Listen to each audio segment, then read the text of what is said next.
Welcome back to the Lanterne Rouge Cycling Podcast here with Benji as usual for stage 19 of the Tour de France. What looks like a basic transition stage, it certainly was, but it got a bit ugly at the end. Some stuff for Benji and I to discuss, with the celebration on the finish line. But this show is supported by Le Col. As usual, they produce performance cycling apparel. This stage was from Mourenx to Libourne, 208 Ks. As I said, nothing really. A few rollers maybe made it difficult for the break to be controlled, and maybe De Koning couldn't be bothered controlling it, and it's easier to send a man in the break. But I didn't catch the intermediate sprint, Benji. I was getting my arms redressed. Were Bike Exchange trying to take max points on Cavendish at the top of that little climb, I assume? Well, actually, like the initial part of the stage started off oddly, as we did have a six-man breakaway having the ability of getting away. Now, it took a while before this break was formed, but it included the following riders: Julian Bernard, Jonas Ruch, Mourenx, Clark, Zimmermann, and Bonamour. Eventually, we did have the likes of Matthews' team to push it a bit harder before the intermediate sprint and try and put some pressure there, because they did want that intermediate sprint. But then a crash happened in the peloton, two actually, and in one of those, Cavendish was involved with multiple riders of the Koning. Now, it didn't look like anyone was very badly hurt in these crashes. I could be wrong, but I didn't notice it at least. And they all seemed to come back. And what was funny was, in the peloton, we had just another attack coming by Thomas Quins, and also Kwiatkowski. Free Kwiato was happening, and exact moment that some people were behind. And Pogacar didn't like that, so he solo rode 20 meters from the peloton to those two riders ahead. I was like, no. You shouldn't be attacking right now. And Kwiatkowski was like, but hey, I just followed Tom's here. So a bit of a funny moment, but yeah, that begs the question, like, is it the role of a yellow jersey to step in at that moment and say, okay, you shouldn't be racing away while a breakaway is already gone and some people are left behind, including, coincidentally, 3 teammates of UAE. So yeah, eventually another crash happened, same story, and Pogacar once again went to the front to Alpecin, who was pacing. This is an interesting thing to talk about, perhaps. A lot of people were mentioning that Alpecin shouldn't be pacing in this situation because obviously De Koning is still there. This was just before the crash of Cavendish, the second crash. And yeah, they were pacing behind the breakaway, and De Koning was not, trying to keep the gap at 3 minutes. Is that something you think is a good idea for Alpecin to do here, knowing they've got arguably the second best sprinter if Wout van Aert doesn't sprint? Yeah, I think because Philipsen has been coming, consistently top 3. Like, he's come almost top 3 in every sprint, right? So it's not like he's far away. And also Cavendish hasn't really made a mistake yet. So I think giving a little bit of assistance to keep the break in check is acceptable, particularly if De Koning will help. If you do it all yourself and De Koning stay fresh, that's a problem. It's probably better at that point to get a man in the break and not chase. For someone like DSM, the balance is completely shifted the other way around, where Bol is struggling to even come top 5 in these sprints, let alone consistently top 2, 3. So it's better to get someone like Casper Pedersen or Søren Kragh if he was on form or here and not feeling unwell or whatever. Get someone like them in a breakaway. So that's why Benji and I expected it to be a big rouleur day. It's what we got eventually, because I think DSM decided to not do what Alpecin did the other day, Benji, when they were like pulling, and then they were like, let's just get Casper Pedersen in the break. He was joined by, you've got the full list, Benji. It's the who's who of rouleurs, right? Yeah, a very, very large list of rouleurs. We've got Mike Teunissen in there for Jumbo, and we've got Stuyven Teuns for Trek. They already had Bernard in the breakaway, so 3 men in the attack at that moment. We had Ballerini. We also had 3 riders from Movistar: Arcas, Garcia Cortina, and Valverde. We're going to talk about them in a second. Polit, Laporte, Dillier, Valgren, so a teammate for Ruch, who is at the front. Gisbert, Van Avermaet, Casper Pedersen, like you said, Brent van Moer.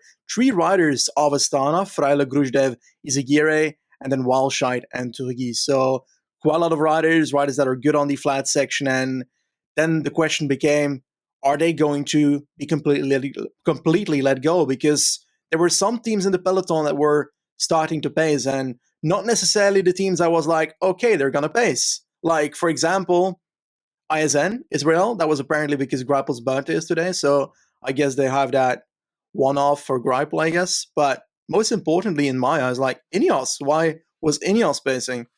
I don't know, honestly. Maybe to try and bridge Kwiatkowski across to the break. It's not really a hard enough stage for him compared to I love Kwiatkowski, but I'd still take someone like Mourenx or Paulet or even Valgren in this sort of finish, or someone with more of a flat kick like Ballerini. So I don't know, Benji. I mean, I did say the other day, Chris Froome stronger on the flat than Kasper Asgreen. Where was Kasper Asgreen? Nowhere. Chris Froome's pulling. 4-time Tour de France champion, aided by 1-time Tour de France champion Geraint Thomas. What is that, Benji? €8 million combined salary to to do the job of someone on €35,000. I mean, it's funny, isn't it, on a transition stage seeing those guys pulling, but they. Well, what was funny, Benji, is holding 40 seconds, and the break is not going like full beans. I wouldn't say the cooperation was 100%. I mean, you've got the Belgian trifecta of Sturven, Greg Van Avermaet, and Turns, and it's like, well, any break with them and it is fucked cooperation-wise. If you look at stage 19 of the Tour last year, just missing Trenton, and although he's not Belgian, but there was a team in that 20-man group, Movistar, with Ivan Garcia Cortina, Arcas to lead out Garcia Cortina, and maybe Valverde to control the little uphill sections we had at the end. And as I said, the gap was 45 seconds, and Israel going full, absolutely full. And it's like they can't do this for that long against a 20-man group who aren't even doing it max. And Movistar made an interesting decision, Benji, from the car it must have been. Yeah, because there was an attack going on in the second group, the chasing group, and it was splitting up. And not a single rider of Movistar decided to jump with the first portion of that break that was getting away. So you had a few people lose their presence in the chasing group because they didn't bother chasing, including 2 riders from Astana of the 3. So they also did a pretty bad job in there to try and keep as many riders as possible in that breakaway. Then Movistar, all 3 riders, not a single one in the front group, and Van Avermaet as well, if I recall correctly. So those are the 6 riders that were lost from the chasing group. Honestly, Garcia Cortina and Movistar, what the fuck? This is a genuine Netflix episode right now. Quite literally, they had 3 riders in the breakaway. He's top 3 quickest in the group, right? Exactly. There were a lot of fast men, so let's say top 5 to be safe. Top 5 for sure. They've got 2 riders to domestique for him, and what do? They just drop back and they don't even try to bridge towards it. It's basically saying, I don't feel like trying to go for this stage. They thought the peloton would catch because they were at 40 seconds. So they were trying to be big brain, I think, and not waste energy. That's what I think happened. There's no other explanation. For 5 riders to get dropped or be in the wrong split, not that far behind, and they were sitting up. They weren't trying to get back. And 3 of those 2, the Movistar guys, it must have been a coordinated decision. It's not like if Trek had had one guy Bernard, a small guy, just misses it while Pollitt's pulling. Okay, this shit happens. But yeah, I mean, this is what I did like the Valverde in the break the other day. I did like Mal pulling for Valverde at Criterium de Dauphiné, but this is why they get a lot of criticism, and this is why they ended up with 2 professional wins last year, because you have to be in it to win it. And the elastic, I think Mihai tweeted, it was beautiful what he tweeted on Twitter. He said, Movistar sitting up to the break will definitely win now. And then about 3 minutes later, Israel just stopped because they can't do it forever. Gap goes to 2 minutes, no one takes over. It's done. I had lunch. I was like, this is going to go to 10 minutes, no problem. It did. UAE basically, they're having a laugh in the sun today. I'm sure they had a lovely day on the bike, UAE celebrating Pogacar's yellow jersey. Big break goes. Turnison, Sturven, Benji? Yep, Turnison, not Turnison. And who are the other quick men in there? Laporte is quick. Ballerini.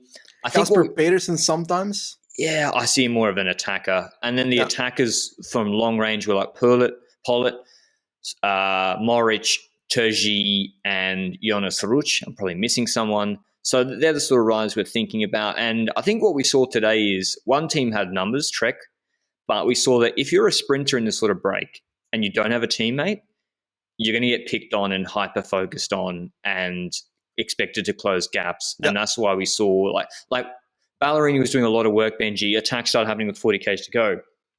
Did he have a choice, or were people just leaning on him to close every gap?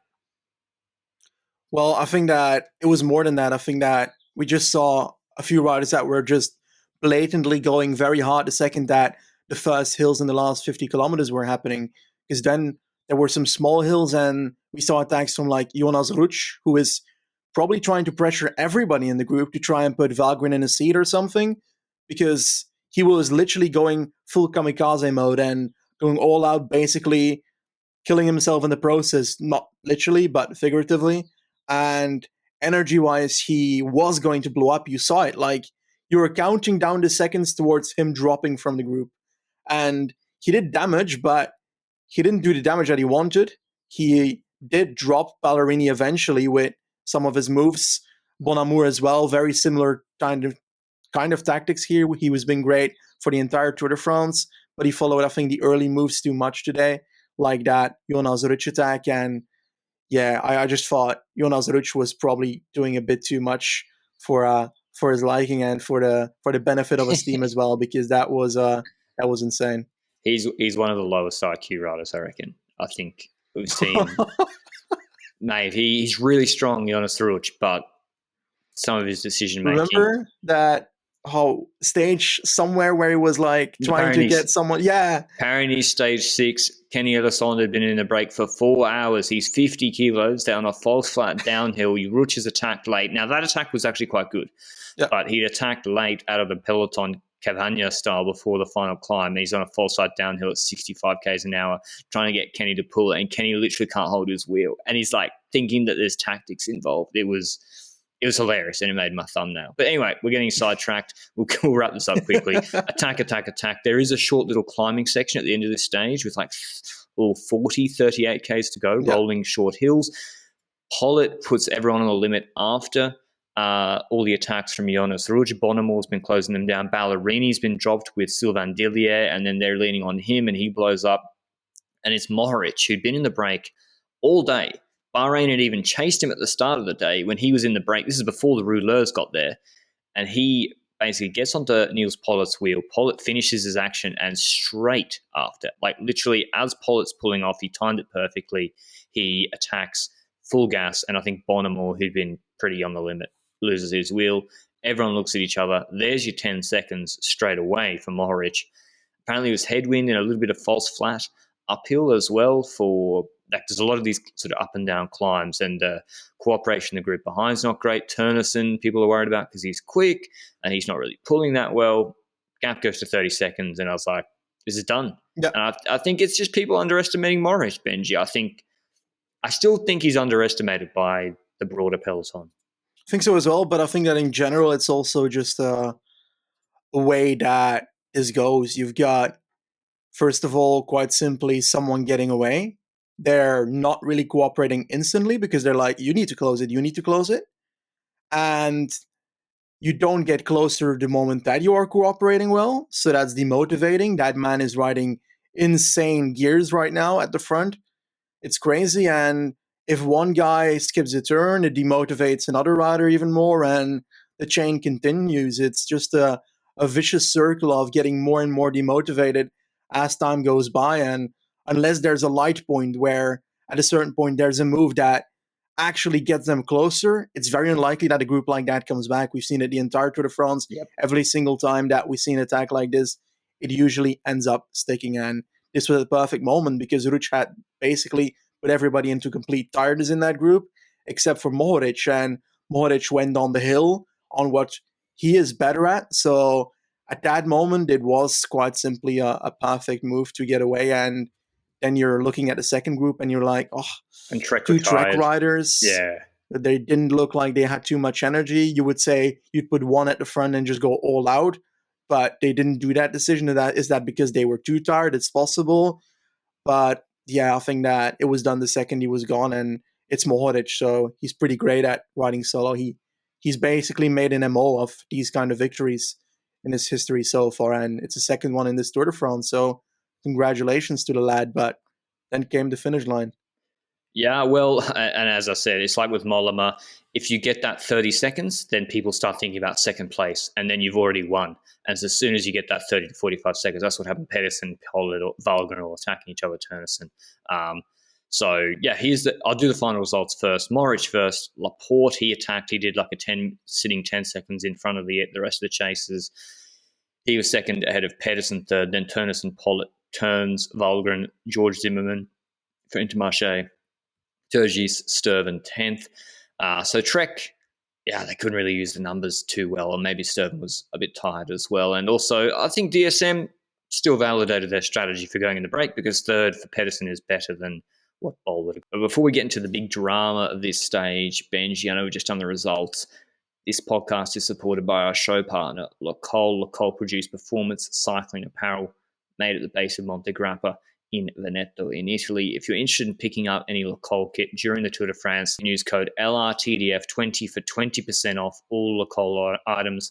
There's the Project McLaren Aero collaboration, which can give you some free speed. Maybe I was going too fast on that descent. Maybe the breakaway needed the Locol McLaren Aero collection today. Who knows? But if you want to get 20% off, you can use LRTDF20.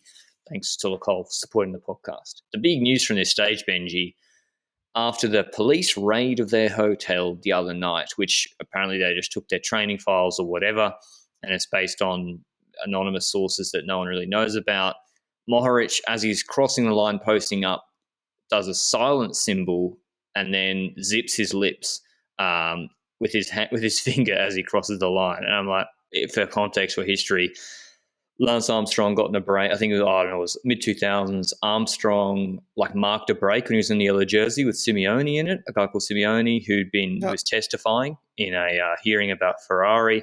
Armstrong wouldn't let the break go with this guy in it, and then he turned to the cameras and zipped his lips, which is basically saying, what Armstrong was saying was, don't talk or break omerta. And now Mourenx is doing this 2 days after their hotel has been raided. What does he think people are going to take from that? Surely his press officer is just like, mate, you have caused us a whole world of hurt here. Yeah, I think so as well, because you come into the situation, you can obviously have he's probably angry that his hotel got raided. We can be in that perspective. Let's say that your hotel gets raided and you're actually completely innocent and so forth. You're going to talk about, okay, this is not something fun. Well, what is this? Come on. Shush the haters. Some reaction like that.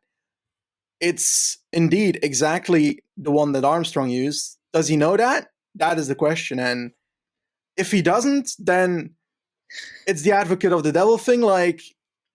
He could potentially not know the historical history of what he does, but it's about the worst celebration he could have done. The shushing one is normal. That's normal. Merlier did that. That just means fuck the haters, when people say you're not that good or people underrating. That's normal. But the zipping implies don't break omerta. And I was like, I can't believe it. In the Tour de France, he's doing the celebration. And how old's Mourenx? I mean, Pogacar's only 22. He was 9 at that time, apparently. People made a big deal about Pogacar's rest day answers in a third language for a guy that was probably 6 years old when Armstrong was winning, and they made a big deal about that. Mourenx is 26. Maybe he doesn't know the significance of it. We barely mentioned the police raid. Me and Benji were like, yeah, it happened. They didn't find anything. Arkea happened last year. Nothing came of it. I wasn't going to mention it again. Why would I? Even with Mourenx winning the stage, but now he's done this. I'm like, hold on, why are you doing this? But anyway, maybe just a lost in translation thing. I think he said afterwards, Benji, he wasn't even doing good watts when he won. He just the group behind wasn't cooperating. I don't know. Maybe I think he got a good draft off the motos too, which isn't his fault. That's just gamesmanship. But yeah, what do you think will come of this? Do you think there'll be a statement from Bahrain about it? I think that he's probably going to have to talk about it at some point again. He's going to get asked about it. Even if he doesn't know the significance of the historical value of what he did, it's it's going to follow him a bit, because on Twitter, everybody's talking about it. That's going to happen. People that know about the historical meaning, they're going to talk about it like that. And yeah, perhaps it's a huge mistake that he did it. It is a huge mistake that he did it. Whether it was on purpose or not, I don't know. I can't tell you. Yeah. Anyway, weird ending to basic transition stage of the Tour de France. Benji, I was so surprised. I thought he was just going to cross the line. I was shocked. Yeah. Slovenians have won like 5 or 6 stages of this tour already, Benji. They're going to maybe win tomorrow as well. Yeah, I think so as well. You think Pogacar's okay? We're about to preview that stage from Libourne to Saint-Emilion. Bit of a rolly TT, 31 kilometers. I don't think Pogacar's losing yellow tomorrow. That's why everyone tunes into this podcast. But who do you think is winning the stage? Benji, Wout van Aert, Koen, Vingegaard, Tadej Pogacar. Am I missing anyone? Essiger. Yeah, that's the big names, I think. I would have had like him, Pogacar, as the winner of this stage because it's third week, likely still in good form, hasn't shown too much like going down in form curve throughout this Tour de France. So that's why I have him for this. But you've always got these kind of surprises in late Grand Tour stages. I think that Thomas de Gent often surprised in the past. He's not looking too great this time around, so I wouldn't put him on my list. But I think that we were surprised mainly by the amount of Danes that were like riding very well in the other TT. We had Vingegaard, we had, I think, Søren Kragh Andersen doing pretty well, Magnus Kortz, Asgreen. So I wouldn't surprise me if a Dane gets close again, but I'm still going to say Pogacar for this one personally. But obviously, as a Belgian, I wouldn't be overly sad if Van Aert accidentally took it. Accidentally. I mean, maybe he took today off. He got a rest day today. He's not, I wouldn't say he's had like the hardest third week as compared to, say, Jonas Wout van Aert. He didn't go on the break in stage 16. I'd love to see Stefan Kuhn win this TT. But yeah, you're right. I don't think it'll be Pogacar. It depends on Pogacar. It's not going to be Bissiger because the moment that he starts, it's going to start raining. Exactly. So. I forgot that. It's done for. Bissiger is a human rain dance. But yeah, I think it'll be interesting to see what the odds are. It really depends on whether Pogacar goes full. I mean, people have been saying, oh, maybe he goes easy so Jonas can win. But then I'm like, nah, I don't think that's how professional How sport about GC? works. Do you see a lot of changes happening? Kelderman versus O'Connor? My money's on Kelderman there. 32 seconds. Okay, so the difference between them is 32 seconds. In the stage 5 ITT, I'm not going to look at Kelderman's just fell on performance. His elbow, yeah, of course. I'm not going to look at Kelderman's performance. I'm going to look at O'Connor's. Where did he come? Because I'm going to assume Kelderman's going to do much better than his one there. O'Connor in that TT lost 4 minutes and 50. No. I'm okay. Almost 156. So he was behind Mars. Yeah, I think Kelderman, if his elbow's fine, is going to toast him. Yeah, Mars versus Lutsenko for 6th and 7th. Ooh, that's a better question. Oh, now I'm having what's the difference between them? 1 minute and 11 seconds. I think Lutsenko can do it. Wouldn't surprise me either, to be honest. Mars is better in third weeks, though. He looked good the other day. He should have good power. But yeah, I think that'll be close. I think Kelderman does have the edge, but maybe O'Connor Benji is a lot different, his attitude, surely, this one than stage 5 one. Yeah, I've got a final one, and it's a pretty big question. How much did Guillaume Martin lose on the previous time trial? He lost 3 minutes 15. No, he didn't. Now, he lost 3 minutes 15 in the time trial. So I'm questioning, can he, for example, lose 3 minutes 30 to Uran and a minute to Bilbao and then 10th instead of 8th? Holy, I just realized. So he's only, so Bilbao should beat him.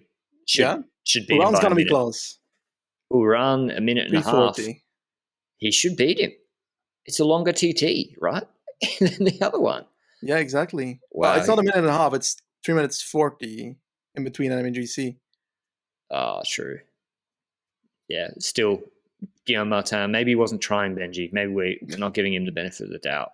But yeah, I think in terms of Jonas, I mean, second is locked up unless he crashes or something. So we're not expecting the top 3 to change in any order. It's really Kelderman and O'Connor. That's the big watch tomorrow. But hope you enjoyed the recap. We'll have the TT recap tomorrow. Let us know down below what you think about the whole Mourenx zipping the lips gesture at the end of this stage 19. We can see your comments below, or if you listen on podcast players, tweet at us at Lanterne Rouge CP, #LRCP. But until tomorrow, ciao.